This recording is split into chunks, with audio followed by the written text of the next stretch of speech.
Hi guys, I'm here tonight to share with you something that I created this weekend.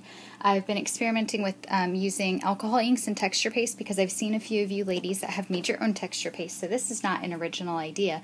But I went ahead and used what I had on hand, and I've seen some people use distress inks. Alcohol inks I think are going to be the ones that work the best, so that's what I decided to go ahead and use. So I have these Adirondack alcohol inks from Ranger, and I have just a few colors on hand, and so of course I wanted to experiment with the purple first. If I had pink, that would have gone first, but I didn't, so I went ahead and grabbed the purple.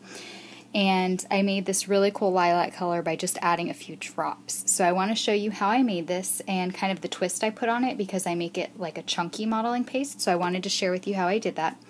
So to do this, you're going to need a container to keep the modeling paste in so that it doesn't dry out, just any kind of airtight container.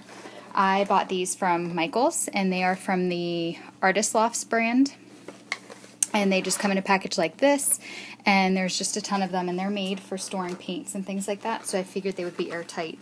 It has held up overnight. If for some reason I find in a couple days it dries out, then I'll try to make a comment back on this video, but for now it's worked out really well.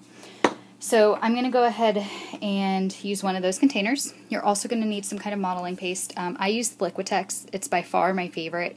I've used the Golden. I've used some other off-brands, and the Liquitex is by far my favorite. So I did not think that I would go through a tub of this ever, but I've already gone through one of these and the Golden one, and then another one that I went through. So I do go through this stuff quite often, or quite frequently is the right word I'm looking for. You're also going to need something to stir the mixture with, which I'm just using this paintbrush.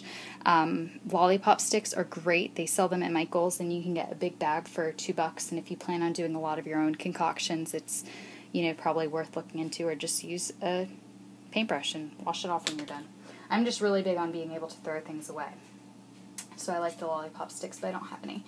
You're going to also need, and this is where I kind of add in my own thing, and it's really kind of taking the idea from, I have to give Linda credit, who's FaithChick777 on here, and she adds sand to her paint. So I figure if you can add it to paint, why not add it to your texture paste?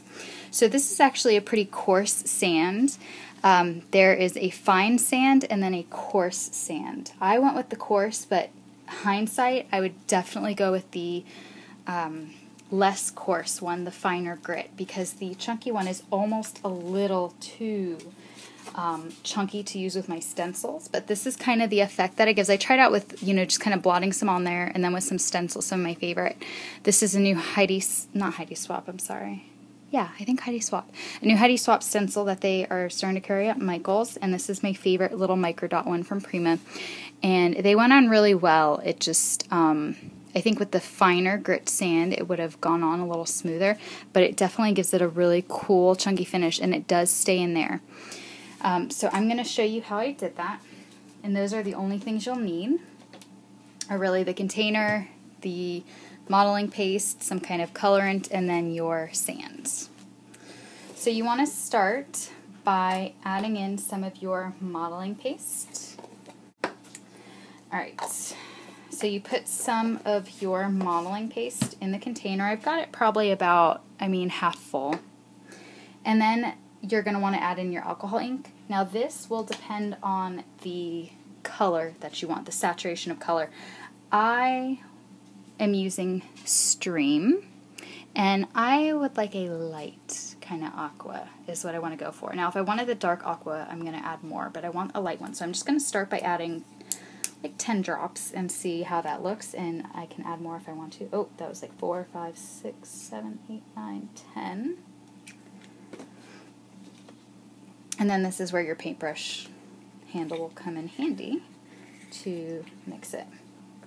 You can really use anything you have to mix it. Now, if all you have is the modeling paste and the colorant, of course you can make your own colored modeling paste, and this is kind of where I got the idea, as I saw that a few people had made their own. One of the ladies that I saw do it, one of the first ones I saw do it was Toni, who is Toni Tickner on here.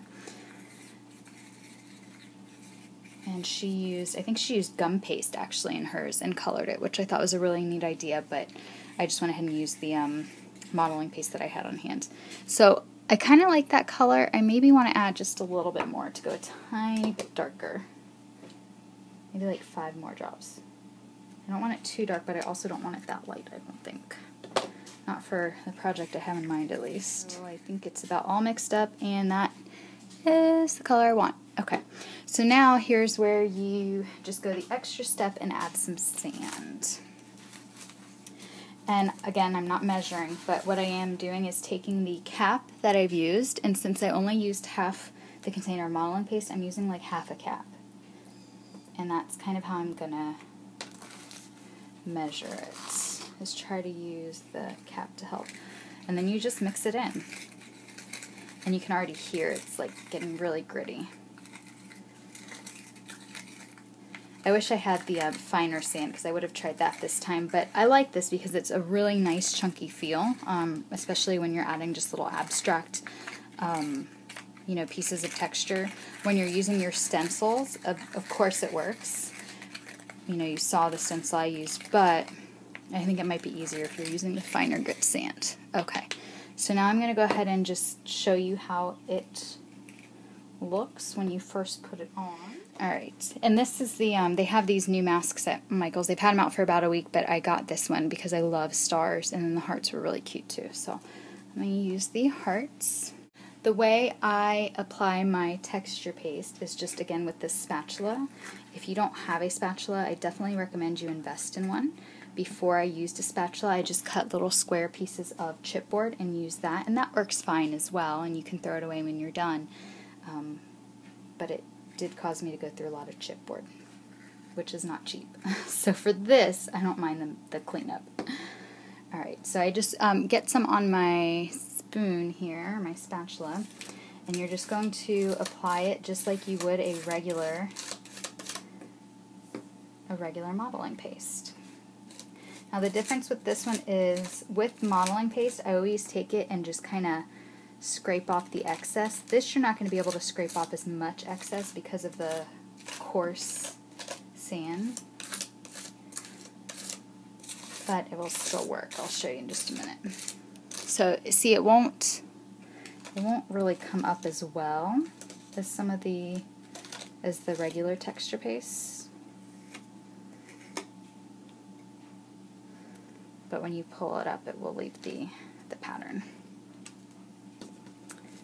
So there it is, and it's, you know, really similar to texture paste. It's just a little chunkier, and you can, you know, play around and make your own colors, and I just thought it was really fun. You guys try it out. I hope you find it useful, and of course you can just do this with your regular modeling paste and not add color and just make it like a chunky texture, which is kind of similar to the snow text, just doing your own thing. So let me know if you have any questions, and thank you so much for watching. Have a great day, guys.